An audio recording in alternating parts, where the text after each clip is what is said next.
الحمد لله وحده، والصلاة والسلام على من لا نبي بعده ولا رسول بعده ولا معصوم بعده ولا أمة بعد أمتي ولا كتاب بعد كتابي. أما بعد، انتہائی واجب الاحترام، قابل صد احترام بزرگان دین، نوجوانان اہل سنت، السلام علیکم ورحمۃ اللہ وبرکاتہ۔ گزشتہ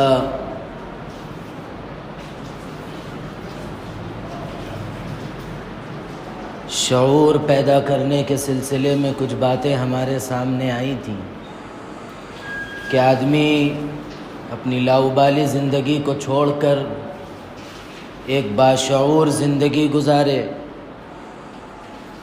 اور زندگی کے مختلف گوشوں پر ایسا نہ ہو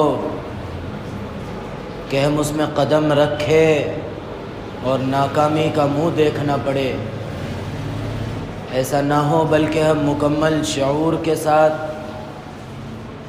آگے بڑھ کر جس گوشے پر بھی ہم نظر ڈالے، جس راستے کو بھی ہم اختیار کریں، وہ راستہ ہمارے لیے کامیابی و کامرانی کا ذریعہ بنے۔ یہ بات ضروری ہے کہ ہم زمانے کی آنکھ سے آنکھ ملا کر بات کریں کہ جس طرف دنیا جا رہی ہے، یعنی جو ترقی کر رہی ہے، ایسا نہ ہو کہ ہم اس ترقی کو چھوڑ کر ہم اسی 1910 کے وہ امور انجام دیں، بلکہ ہمارے لیے یہ ضروری ہے کہ ہم زمانے کی آنکھ میں آنکھ ڈال کر بات کریں۔ دنیا اس وقت استعمال کر رہی ہے، سب سے زیادہ جو استعمال کی جانے والی چیز ہے وہ سوشل میڈیا ہے۔ ہم سوشل میڈیا کا استعمال کریں، اس کے مثبت اور منفی دونوں پہلو ہیں، پازیٹیو اور نیگیٹو دونوں پہلو ہیں۔ اب غور یہ کرنا ہے کہ ہم اس کا استعمال کس طرح کر رہے ہیں، ہمارا معاشرہ اور ہمارا نوجوان اس کا کس طرح استعمال کر رہا ہے۔ کیا استعمال اس کا منفی ہو رہا ہے افواہیں پھیلانے میں، یا ہمارے سوشل میڈیا کا استعمال ایک دوسرے پر کیچڑ اچھالنے میں ہو رہا ہے، یا پھر ہمارا استعمال اس سوشل میڈیا کا اچھے امور کی طرف، اچھی باتوں کے ذریعے استعمال ہو رہا ہے؟ کیا استعمال ہو رہا ہے؟ آج کل سوشل میڈیا کے ذریعے جہاں اچھی خبریں پھیلانے میں اور اچھی خبر پہنچانے میں ایک سہولت ہے، وہیں یہ سوشل میڈیا کے ذریعے منفی پہلو اور دوسروں پر انگلی اٹھانے کے لیے بھی ایک آسان ذریعہ بن چکا ہے۔ اور اس کے ذریعے ہم اگر اچھی چیزیں سن سکتے ہیں، اچھی چیزیں پہنچا سکتے ہیں، تو پھر ایک پہلو یہ بھی ہے کہ ہم اس کے ذریعے بری چیزیں بھی سن سکتے ہیں اور بری چیزیں بھی پہنچا سکتے ہیں۔ تو ہم ایک نظر یہ ڈالیں کہ ہم کیا کر رہے ہیں۔ یہ ہمارے لیے کوئی اگر سہولت کی چیز پیدا ہوئی ہے، کوئی سہولت کی چیز ہمیں ملی ہے، تو ہم اس کا استعمال کس طرح کر رہے ہیں؟ اگر ہم اس کا صحیح استعمال کر رہے ہیں تو بہت اچھی بات ہے، لیکن اکثر یہ دیکھنے میں آتا ہے کہ ہم سوشل میڈیا کا استعمال جو کر رہے ہیں، خاص طور پر انسٹا اور فیس بک کا معاملہ ہے، یہاں پر جتنا دیکھنے میں آتا ہے کہ لوگ غلط چیزوں کی تشہیر اور غلط چیزوں کو دیکھنے میں گزار رہے ہیں۔ پھر بھی واٹس ایپ تو کسی حد تک اختیار میں ہے کہ کس کا میسج دیکھنا ہے، کس کا نہیں دیکھنا ہے، کون سے گروپ میں شامل ہونا ہے، کون سے گروپ میں شامل نہیں ہونا ہے، یہ ہمارے اختیار کی چیز ہے۔ لیکن یہ دو پلیٹ فارم، چاہے فیس بک کا ہو یا انسٹا کا ہو، یہ بے قابو پلیٹ فارم ہیں۔ اس کے ذریعے آدمی، ویسے میں یہ بھی اتنا بے قابو نہیں ہے جتنا ہم تصور کرتے ہیں، کہ ہم آپ خود دیکھیے کہ ان چیزوں کے استعمال میں، کہ ایک آدمی اگر کسی ویڈیو کو مکمل دیکھتا ہے یا 1 سے 2 مرتبہ دیکھتا ہے، تو پھر اس کی اگلی ویڈیو وہی آتی ہے جو پچھلے وہ اپنے شوق سے دیکھا ہے۔ تو اب ہم اپنا شوق دیکھیں کہ کیسا بن گیا۔ ہمارا شوق، آپ دیکھیے خود، فون اٹھائیے اور جو ہے ریلز کو کھولیے، کہ آپ کا گھنٹہ، 1.5 گھنٹہ، 2 گھنٹہ نکل جاتا اور آپ کو احساس تک نہیں ہوتا۔ وہی آپ کوئی دینی تقریر لگائیے، اگر 10 منٹ سے بڑھ کے اگر کوئی تقریر، اگر آپ ابھی صرف وقت ہی دیکھ رہے ہیں، اس کا ٹائم دیکھ رہے ہیں کہ یہ 10 منٹ سے زیادہ کی ہے، تو آپ کا فوراً دل ہو جاتا کہ ارے 10 منٹ بہت زیادہ ہو جاتے، جان دو، چھوڑو، پھر کبھی سکون سے سنیں گے۔ یہ ہمارا ذہن اور ہمارا معاشرہ کس طرف جا رہا ہے؟ ہم کو جو چیزیں استعمال کے لیے اللہ نے بنائی ہیں، وہ چیزوں کو ہم کس طرح استعمال کر رہے ہیں؟ اللہ نے اگر کوئی ہم کو سہولت دی، اللہ نے ہمیں کوئی قوت دی، کوئی آسانی دی، تو اس کو ہم استعمال کریں اللہ کی اطاعت میں، رسول اللہ صلی اللہ علیہ وسلم کی فرما برداری میں۔ لیکن ہم استعمال کیا کر رہے ہیں؟ ہمارا استعمال کس طرح ہو رہا ہے؟ اور اس کا احساس نہیں ہے۔ ذہن میں کہیں خیال بھی یہ نہیں آتا کہ میں یہ جو کر رہا ہوں صحیح کر رہا ہوں، غلط کر رہا ہوں، ہر چیز، کسی چیز کا احساس نہیں ہوتا۔ کیوں؟ وجہ اس کی یہ ہے کہ ہم ان چیزوں کو برا ہی نہیں سمجھتے۔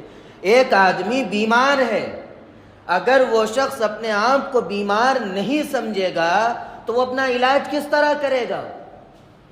اب ایک شخص شراب کا عادی ہے، وہ شخص شراب کی برائی کو اور اس کے مضر اثرات، یعنی اس کی نقصان دینے والی جو اس کے اندر جو چیزیں ہیں، اس کو وہ نقصان دہ سمجھتے ہی نہیں ہے، اس کو وہ صحت کے لیے مضر سمجھتے ہی نہیں ہے، تو وہ اس سے بچنے کی کیوں کوشش کرے گا؟ ذہن میں اس کے یہ بیٹھتا ہے کہ چلو زیادہ ٹینشن ہو گیا، آج گھر میں لڑائی ہو گئی، چلو 1 پیک مار لو۔ ایسا نہیں، اگر یہ ذہن میں اس کے اس لیے بیٹھا کہ اس کو یہ بیماری نہیں سمجھتا، اگر اس کو یہ برائی سمجھتا، اگر اس کو یہ گندگی سمجھتا، تو پھر اس کا ذہن کبھی بھی اس طرف نہیں جاتا، اور جب یہ استعمال کے لیے سوچتا تو فوراً اس کو متلی ہونے لگتی اور گھن آنے لگتی، اگر وہ اس کو برا سمجھتا ہوتا۔ لیکن اس نے اس کو برا نہیں سمجھا، تو وہ ہر موقع پر، خوشی ہو، عجیب دیگر مواقع پر بھی وہ اس کو استعمال کرنے لگتا ہے۔ اسی طرح اس سوشل میڈیا کے جو مضر اثرات ہیں، جو خاص طور سے بے حیائی کو بڑھا رہے ہیں، جو ہماری ذہنوں کو، فکروں کو پراگندہ کر رہے ہیں، گندا کر رہے ہیں، ہم یہ سمجھتے ہی نہیں ہیں کہ یہ گندا کر رہے ہیں یا اچھا بنا رہے ہیں، یا ہماری اچھائی کی طرف رہنمائی ہو رہی ہے یا برائی کی طرف رہنمائی ہو رہی، ہم اس کو سمجھتے ہی نہیں ہیں، اس لیے ہم کو یہ برا بھی نہیں لگتا۔ آپ کے علم میں یہ بات ہونا چاہیے، کیونکہ گزشتہ کچھ سال پہلے یہ بات آئی تھی کہ سلسلہ نقشبندیہ کے بزرگوں کا کہنا یہ ہوتا ہے کہ اگر کوئی شخص بار بار بدنظری کرتا ہے تو اس کی موت ایمان پر نہیں ہوتی۔ اور جو لوگ جانتے ہیں سلسلہ نقشبندیہ تمام سلسلوں میں وہ اپنا اونچا درجہ رکھتا ہے، اس کے جو ہے سلسلہ بھی وہ عالی ہے وغیرہ وغیرہ، لیکن ان بزرگوں کا یہ کہنا دیکھیے کہ یہ لوگ بدنظری کے تسلسل کو، بار بار بدنظری کو ایمان پر خاتمے کے لیے حائل اور رکاوٹ سمجھتے ہیں۔ اب آپ دیکھیے کہ ہم اپنا فون جب نکالتے ہیں تو ہماری نظر کہاں جا رہی ہے، ہم کیا دیکھ رہے ہیں، ہم کو احساس بھی ہو رہا ہے یا نہیں ہو رہا ہے۔ یہ معصوم بچے جو ابھی شعور میں داخل بھی نہیں ہوئے، وہ بچوں کے ہاتھ میں کھانے کا وقت ہوا، فون پکڑا دیے، کیا دیکھ رہے ہیں؟ وہ نیم برہنہ عورتیں دیکھ رہے ہیں، اور کیا کیا نہیں دیکھ رہے ہیں۔ یہ بچے یہ گندگیوں کو دیکھ کر کس طرح ان کے اندر تقوی پیدا ہوگا، کس طرح آپ یہ امید رکھ رہے ہیں کہ یہ بچے بڑے ہو کر ایمان پر باقی رہیں گے، دین پر باقی رہیں گے، ان کی زندگیوں میں اللہ کے نبی کی محبت کیسے باقی رہے گی؟ جن کی ابتدا، جن کی زندگی شروع ہو رہی ہے، شعور کی زندگی کی طرف جا رہے ہیں، تو یہ مجرم ماں باپ ان کو گناہوں کی طرف لے جا رہے ہیں۔ اس کا ذمہ دار کون ہے؟ کیوں ہم اس کے عادی بنائیں؟ فون جب نہیں تھا اس وقت بھی تو بچوں کی زندگی چل رہی تھی، اس وقت بھی تو بچے کھانا کھا لیتے تھے، لائے باہر بٹھائے، تھوڑے جو ہے چلتی ہوئی گاڑیاں بتا دیے، جھاڑوں کے ہلتے ہوئے پتے بتا دیے، بچے انہی چیزوں کو دیکھ کر اپنا کھانا بھی کھا لیتے تھے، مختلف کام بچوں کے ہو جاتے تھے۔ لیکن ہمارے ماں باپ صرف سستی کی وجہ سے فون ہاتھ میں پکڑا دیے، اور بچہ کیا دیکھ رہا ہے کیا نہیں دیکھ رہا ہے اس طرف تو ان کا ذہن نہیں جاتا، صرف منہ میں نوالا ڈالنے کی فکر رہتی، کھانا ہو گیا، وہ بچے کے ہاتھ میں ہی فون رہ گیا اور وہ اٹھ کے چلے بھی گئے۔ ایسا نہیں ہوتا، یہ ہمارے یہ جرائم ہیں جس کا ہم کو احساس نہیں ہے، جس کی وجہ سے یہ ہماری اولاد ہمارے لیے عذاب جان بن رہی ہے۔ آج کیا حادثات دن رات آپ دیکھ رہے ہیں کہ وہ فلاں لڑکا، وہ فلاں نوجوان، وہ فلاں جو ہے ایمان کو چھوڑ دیا، وہ غیر مسلم کے ساتھ چلے گیا یا چلے گئی، جو کچھ بھی معاملات ہو رہے، اس کی وجہ کیا ہے؟ اس کی بنیاد کیا ہے؟ اس کی بنیاد یہی ہے کہ ہم بچوں کی جو نشو نمائی کی جو عمر ہے، بڑھنے کی جو عمر ہے، اس عمر کے اندر ہم ان کو لے جا کر گندگیوں میں، پلیدیوں میں لے جا کر ڈھکیل دیے۔ یہ وہ جرائم ہے جس کی وجہ سے آج ہمارے اچھا یہ ہوتا، اولاد ہاتھ سے نکل جاتی، اب اس کے بعد اب ماں باپ کیا کرتے؟ رونا روتے، میرا بچہ ایسا ہو گیا، فلاں ہو گیا، یہ نہیں سن رہا، وہ نہیں سن رہا، انہیں یہ کر لیا، وہ کر لیا، دنیا کی باتیں کرتے، اپنے جرائم کا احساس اس وقت بھی نہیں کرتے، اور پھر اگلا قدم کیا اٹھاتے؟ چلو اب ایسا کرنا پڑے گا کہ کسی بابا کے پاس جا کے ایک تعویذ لے لینا پڑے گا یا دعا پڑھوا لینا پڑے گا۔ جو بگاڑا آپ کر چکے، دوسرے کیا اس کو سدھار سکتے؟ اچھا ایک اور چیز جو دیکھنے میں آتی ماں باپ کے جرائم میں، کہ بچہ غلطی کر رہا ہے، برائی کر رہا ہے، ماں باپ اس کی برائی پر اس کی پکڑ کرنے کے بجائے اس کو سراہتے، نہیں یہ بچہ ایسا نہیں کر سکتا، اس سے ایسی امید نہیں تھی، کئی کو کر لیا کہ جان دو آئندہ نہیں کرتا۔ ارے جب غلطی کرا، چپل اٹھا کے منہ پہ بجا دیے تو دوسری مرتبہ وہ کر سکتا؟ ہمارے اور آپ کے ماں باپ جو بڑے ہیں، اگر ہم کوئی غلطی کرتے تھے تو کیا ہمارے سر پہ ہاتھ رکھ کے جان دے آئندہ مت کر بولتے تھے؟ آج ہم اتنے بڑے جرائم کیوں نہیں کر رہے؟ کیونکہ ہمارے ماں باپ کی ہم پر سختی تھی، وہ اگر ہم چھوٹا بھی جرم کرتے تھے تو ہمارا گریبان پکڑ لیتے تھے، اور ہم کو یہ نہیں دیکھتے تھے کہ چار کے سامنے اس کی عزت رہے گی یا نہیں رہے گی، وہیں کان پکڑتے تھے اور ایک جوتا لگا دیتے تھے۔ تو وہی بچے بڑے ہو گئے، تب بھی ان کے اندر وہ گندگیاں، وہ برائیاں، وہ جرائم نہیں آئے۔ آج کا بچہ بڑے تو کہاں چلے گئے نہیں معلوم، اتنا سا بچہ ہے وہ جرم کر رہا جو بڑے بڑے ہمت نہیں کرتے۔ وجہ کیا ہے؟ وجہ یہی مجرم ماں باپ ہے، وہ مجرم سرپرست ہے جن کی رعایتیں بچوں کو جرائم پر ہمت دلا رہی ہے۔ اس لیے یہ ماں باپ کی ذمہ داری ہے کہ وہ اپنے بچوں پر نظر رکھے، جو بڑے ہیں وہ اس کا اہتمام کرے کہ گھر کے اندر کوئی ایسی چیز نہ رہے۔ گھر کے اندر پہلے تو ایسا رہتا تھا، کسی گھر کے اندر اگر ٹی وی وغیرہ ہو تو معیوب سمجھتے تھے، دیندار لوگ معیوب سمجھتے تھے کہ بھئی یہ گھر میں ٹی وی ہے، کتنا برا ماحول ہے دیکھو۔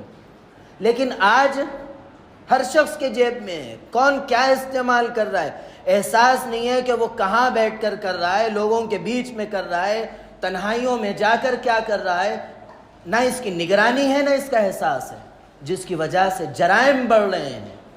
لوگوں کو دیکھ دیکھ کر نئے نئے آئیڈیا آ رہے ہیں کہ ایسا بھی کر سکتے، اس کو ایسا کرے تو ایسا کر لے سکتے، ایسا کر سکتے۔ یہ سب نئی نئی چیزیں لوگوں کے ذہنوں میں، یہ بچوں کے ذہنوں میں آ رہی، اور وہ بلا خوف و خطرہ کر رہے ہیں۔ اس لیے ہم سب کی یہ ذمہ داری ہے، لازم و ضروری ہے کہ ہم سب سے پہلے جو چیز استعمال کر رہے ہیں اس کو مثبت طریقے پر استعمال کریں۔ مسلمانوں کی یہ خاصیت ہے، دیگر اقوام کی یہ خاصیت نہیں ہے کہ مسلمان جو چیز استعمال کرتا ہے اس کو اپنے مذہب میں ڈھال لیتا ہے۔ میں مثال سے آپ کو سمجھاتا ہوں، عیسائی مذہب ہے، ان کا مذہب اتنا زیادہ سوشل میڈیا پر نہیں ہے، ان کا اپنی عبادت گاہ کے اندر محفوظ ہے۔ اب آج کل 2-4 سال سے ہندو مذہب کی چیزیں جو ہے سوشل میڈیا پر آ رہی ہے، اس سے پہلے آپ کہاں دیکھتے تھے؟ کہیں کچھ نہیں تھا۔ اور دیگر یہودی ہے، سکھ طبقہ ہے، یہ تمام کسی بھی مذہب سے تعلق رکھنے دو، ان کا مذہب، ان کی عبادت گاہوں تک محفوظ رہتی۔ وہی ہماری خاصیت کیا ہے؟ ہم جو بھی استعمال کرتے ہیں، چاہے وہ اخبار استعمال ہوتا، ہمارا اخبار ہے جمعے کے دن دینی آ گیا، اور ہمارا اخبار ہے تو روزانہ حدیث آ گئی، ادھر کہتے ہیں قرآن کی ایک آیت آ گئی، ادھر ایک حدیث آ گئی، ہمارے اخباروں میں ان چیزوں کا معمول ہے۔ اور اسی طرح سوشل میڈیا ہم استعمال کرتے، فیس بک پہ فوراً ہم کوئی دینی چیز ڈالتے، واٹس ایپ استعمال کر رہے ہیں اس پہ دینی چیز ڈالتے۔ یعنی ہماری یہ خاصیت یہ ہے کہ ہم ہر جگہ جس چیز کو ہم استعمال کرتے ہیں اس کو مسلمان بنا کر استعمال کرتے ہیں۔ تو اس چیز کو جب ہم استعمال کر رہے ہیں، ایک پہلو ہمارا اچھا یہ ہے، تو دوسرا جو ہمارا خراب پہلو ہے اس کو ختم کر کے اس کو ہم بڑھائیں۔ یہ ہماری ذمہ داری ہے اور ہم اس کے لیے کریں۔ اور کوئی چیز آپ غلط شیئر کر دیتے ہیں یا کسی کو بھیج دیتے ہیں، وہ جہاں تک جاتی ہے، جن لوگوں تک پہنچتی ہے، جو لوگ اس کو دیکھ رہے ہیں، جو لوگ جن لوگوں تک پہنچ رہا ہے، سب کا گناہ کس کو مل رہا ہے؟ ہم بیٹھے بیٹھے گناہوں کا کھاتہ اپنے پاس کھول لیے۔ ایسا نہیں ہونا، بلکہ ہم ہر چیز کو صحیح استعمال کریں، اس کو جو چیز ہمیں استعمال کریں اس کو مسلمان بنا کر استعمال کریں۔ خلاصہ کلام اتنا ہی ہے کہ ہم جو چیز استعمال کر رہے ہیں اس کو مسلمان بنا کر استعمال کریں، ہر بری اور خراب چیز سے ہم بھی بچیں اور ہم اپنے معاشرے کو بھی اس سے بچائیں۔ خاص طور پر یہ نئی نسل جو ابھرتی ہوئی نسل ہے، جو بچے ابھی 8 سال 7 سال کو پہنچ رہے ہیں، 15 سال سے کم عمر کے جو بچے، خاص طور پر ان پر نظر رکھے کہ وہ کیا کر رہے ہیں، ان کی ذہنیت کس طرف ہے، ان کی بیٹھک کس کے ساتھ ہے، وہ کہاں جا رہے ہیں، نگرانی رکھے تاکہ ہم اپنے آنے والی نسلوں کی حفاظت کر سکے، یہ ہمارے لیے خیر کا ذریعہ بنے، یہ ہمارے آنے والی اولاد وبال کا ذریعہ نہ بنے، اس کی فکر کرنا ہے۔ اللہ رب العزت توفیق عمل نصیب فرمائے۔ اللہ رب العزت ہم سب کو صحیح اور درست طریقے پر ہر چیز استعمال کرنے کی توفیق عطا فرمائے۔ آخر میں آپ سب دعائیں کریے کہ اللہ رب العزت ہمارے ملک کے مستقبل کو بہتر سے بہتر بنائے، خیر و عافیت کا معاملہ فرمائے۔ جتنے ملک کے دشمن، مسلمانوں کے دشمن ہیں، اللہ رب العزت ان کو نیست و نابود، تباہ و تاراج کر کے ناکامی کا منہ دکھائے۔ اللہ رب العزت میرے کہنے اور آپ کے سننے کو قبول فرمائے۔ اللہ رب العزت کہنے، سننے، لکھنے پڑھنے سے زیادہ عمل کی توفیق عطا فرمائے، عمل کی باتوں پر عمل کرنے، بچنے کی باتوں سے بچنے اور عقیدے کی باتوں پر عقیدہ رکھنے کی توفیق عطا فرمائے۔ آمین۔ وآخر دعوانا ان الحمد للہ رب العالمین۔ جلدی سنت پڑھ